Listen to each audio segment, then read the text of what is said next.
September 2004. Life goes on. I'm still picture framing at Frame Art Galleries. I'm still living in North Ridgeville, Ohio, and I'm still reading all sorts of crazy stuff. So let's jump right in. The first book I read in September of 2004, Darkly Dreaming Dexter by Jeff Lindsay. Of course, this is the book, or the first book in the series on which the Dexter TV series is based. The book came out in July of 2004. I read it in September. TV show came out in 2006.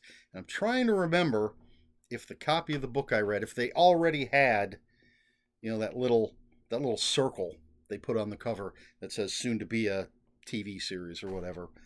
I don't recall this, but anyway, that's all neither here nor there. Darkly Dreaming Dexter, first in a series of 8 books, is about a guy named Dexter who is a blood spatter specialist for the Miami Police Department. His sister is a cop, and he's a serial killer. But he only kills bad people. And in this book, the introductory book, which is told in the first person, he is our narrator. There's a new serial killer in town that kind of reflects Dexter, might be teasing Dexter, might know about Dexter. I enjoyed this book for the most part, but, and people who know me might find this to be a bit of a spoiler if you haven't watched the series or read the book. The ending is one of the it had an ending that I hate. It did something that I can't stand when it's done in books or movies or whatever, any storytelling. I just find it incredibly annoying, and I've never read any of the other books. As I always say, there's so much to read. I don't need to go back to something. The rest of the books could be amazing because of the writing. Everything else was fine, but that ending was just so disappointing. And again, I have so much other stuff to read. I don't need to go back and read these. And I've never seen the TV show, just so you know. But that's Darkly Dreaming Dexter by Jeff Lindsay. I followed that up with Dark Justice by Jack Higgins. All right, the first 4 books here. Anyway, Dark Justice by Jack Higgins. This is one of the Sean Dillon books. And someone takes a shot at the President of the United States. They don't kill him, but White House agent Blake Johnson is on the case. But then there's a bunch of seemingly terrorist acts causing chaos. Sean Dillon, who works for the British government, is called in. He and Blake are working together. But every time they catch somebody, there's somebody behind them, and they catch that person, there's somebody behind them. It's this serpentine trail of terrorists. It's Jack Higgins' thriller. It's a Sean Dillon book. It's enjoyable. Pardon me. After that, we have Dark Ages, Nosferatu by Gerbod Fleming. This is the first in a 13-book series, sort of clan novel Dark Ages, from White Wolf Publishing, based on their role-playing games. I'd already, over many months, went through the original clan novel series, which was 13 books, following the modern-day vampire clans, each book focusing on a different clan. This is now the Dark Ages, going to be 13 books. And where the original clan novels were overlapping in the timeline, each book sort of overlapped with what other books were doing. These books, the Dark Ages clan books, are straight linear. Each book follows the next book. Don't have the overlapping timeline. But all of that being said, Dark Ages Nosferatu, first book in the series. Constantinople, not Istanbul, has been raided by Crusaders. It's on fire, and it's 1204. Malachite is the prince, the Nosferatu vampire prince of the city that's crumbling around him. He's trying to find, I think it's Michael, who is the vampire that founded the city. If you can find Michael, maybe they can rebuild. Maybe they can withstand the Crusades. So Dark Ages, 1204, vampire action with the clans, and it's interesting to see the centuries old clans, compare it to the way they are in the modern world. That's Dark Ages Nosferatu, Gerbod Fleming. Followed that up with Dark Ages Assamite by Stephen Petruka. I'm friends with Stephen Petruka on Facebook. He doesn't know me from Adam, but anyway, who knew I would be in some way socially connected with the authors that I was reading? So Dark Ages Assamite follows right after Dark Ages Nosferatu. This one, our main character is Amala, who is an Assamite, who are the children of Hakim, I think is what they're called. But she's dealing with the fallout from Constantinople and the Crusades. And there's a vampire Templar, who wants to destroy everything and resettle Jerusalem. I don't remember, a bunch, that type of stuff going on, Dark Ages type of stuff. And Amala, in trying to survive and trying to figure out what's going on, maybe has a connection with this guy. Who knows? Probably have to read the entire series to find out what's going to happen.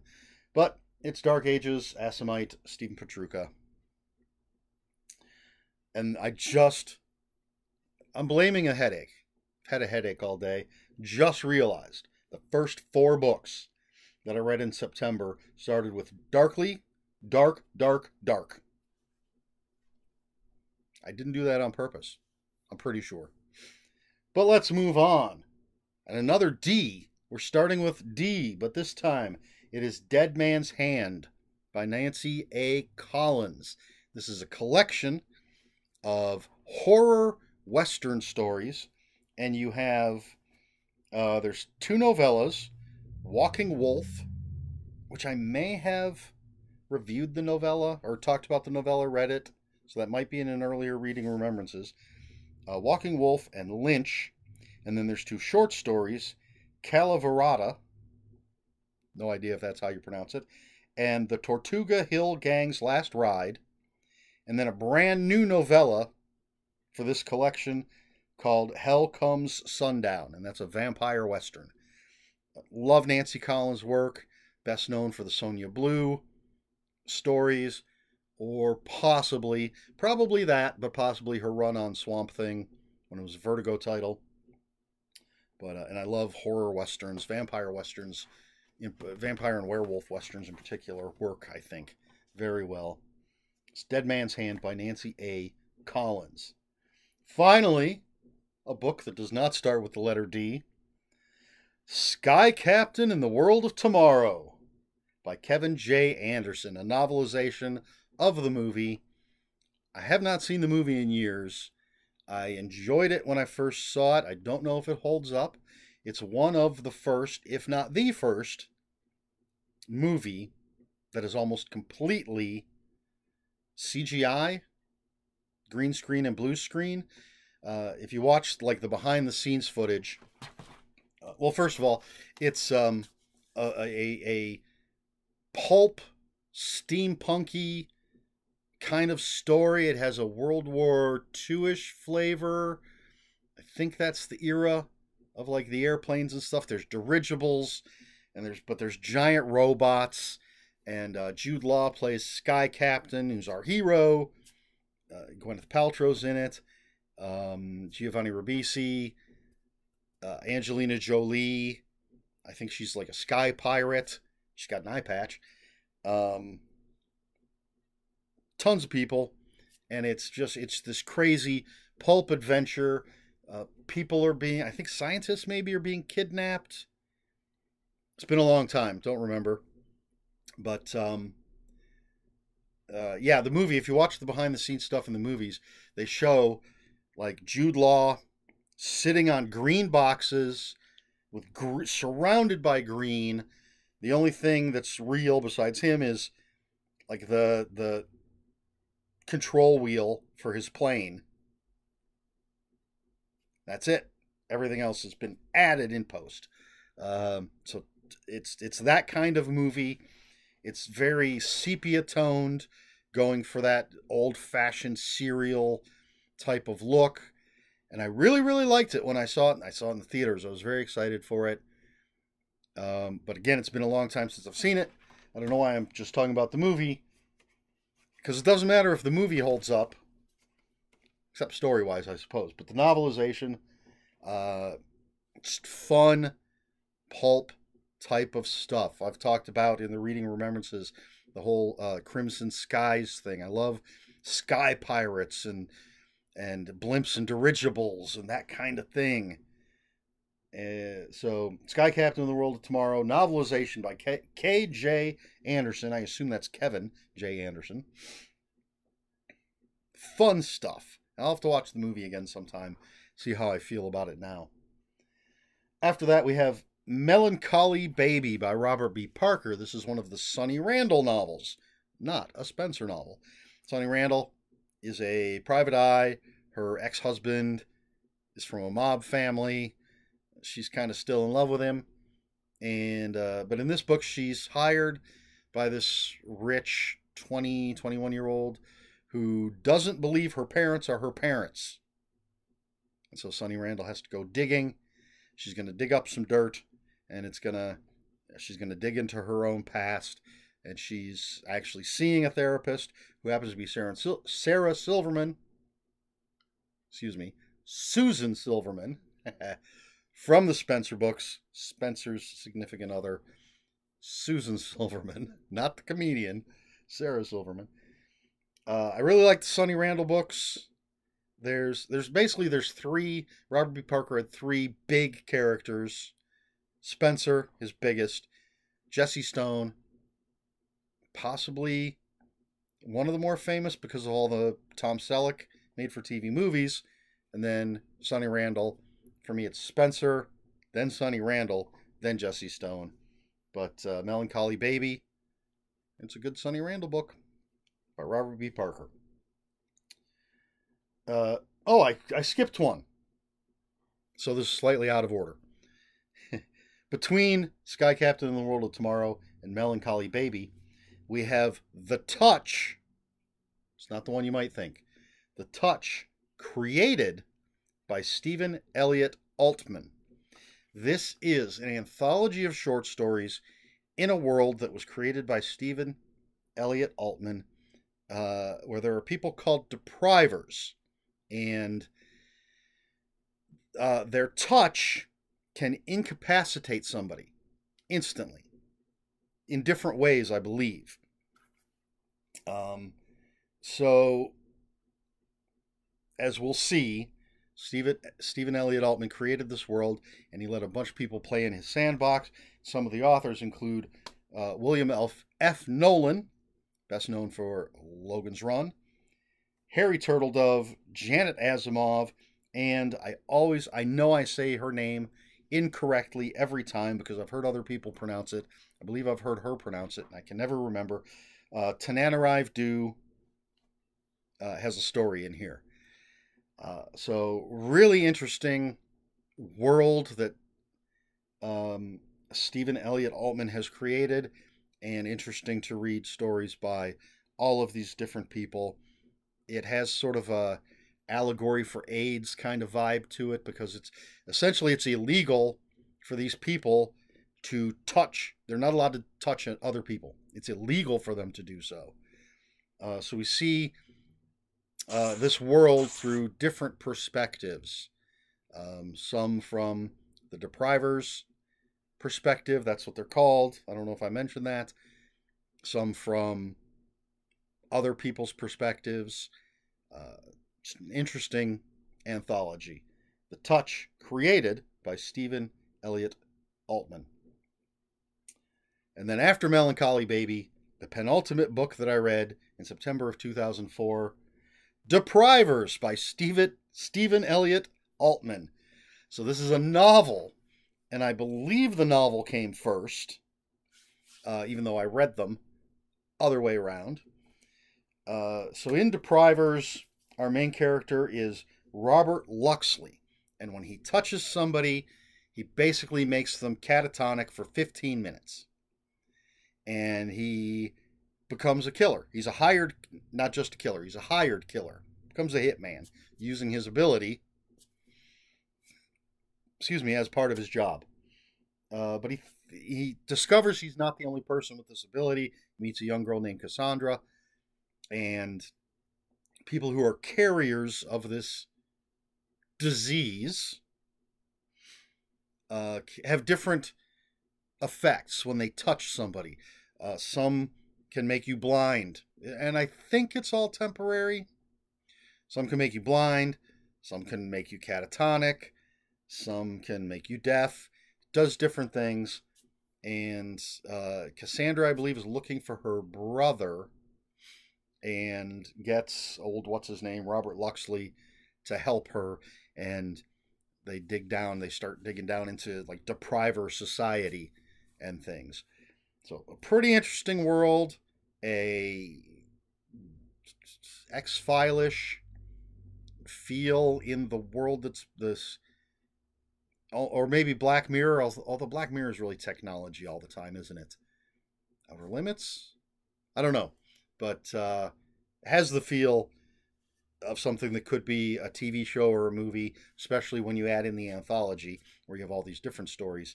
But pretty interesting stuff, in my opinion. Deprivers, Stephen Elliott Altman. And the final book I read in September of 2004. It's a book I have, but it's buried under a bunch of Stephen King. And Stephen King always keeping other authors down. It's A Gentleman's Game by Greg Rucka. This is the first novel in a series of 3 books, I think, based on Greg Rucka's award-winning comic book, Queen and Country. The main character is Tara Chase, and in this book, she's the head of, I had to write this down, Special Operations of for British intelligence. I believe in the comic, she's just an agent in the field. I don't know if she was made head of operations in the comic, or if that happens between the comic and the novel. But anyway, this is realistic spy stuff. Definitely not James Bond. There's no crazy gadgets. This might be as close to reality as you're going to get from someone who isn't in the know. Someone like Alma Katsu, who worked in intelligence. And I'm not from intelligence. I don't have an intelligence background. So it might be incredibly accurate, or it might be less accurate than I think. But it's not the glamorous James Bond type of spy stuff. There are action pieces, set pieces, which I think are going to be much more embellished than you would have in the real world. Again, I could be wrong, but it really does knuckle down into how special operations work without actually giving away how special operations work. I know Alma Katsu has talked about how there's actually a division in the CIA that vets anything written about the CIA to see that nothing's actually being given away. And so Alma Katsu, best known as a horror writer. I think the majority of her books are horror, but she has written some spy thrillers. And, again, this is a world she was in. She has that insider's knowledge, and her books had to go through this section of the CIA to make sure she wasn't inadvertently giving anything away.